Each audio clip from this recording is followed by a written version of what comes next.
Whereas John Wai Martial Arts, JWMA, located at 222 South University Drive in Plantation, will be celebrating its 25th anniversary of doing business in the City of Plantation on April 27, 2022. Now, therefore, I, Lynn Stoner, Mayor, and the City Council of Plantation, Florida, do hereby proclaim Wednesday, April 27, 2022, the John Wai Martial Arts Day.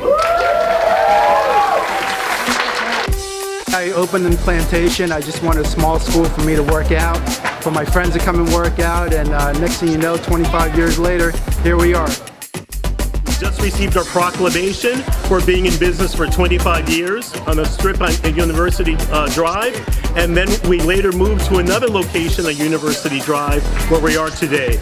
We started as the Florida Kung Fu Academy, then it became John Wai Kung Fu Academy, and now it's John Wai Martial Arts.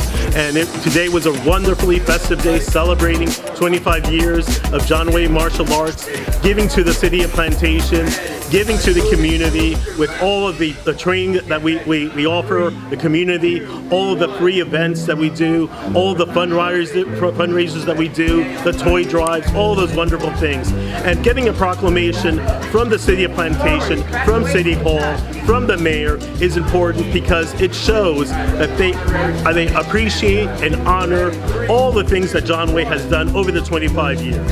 And for that, we received a proclamation. So John Wai Martial Arts, congratulations.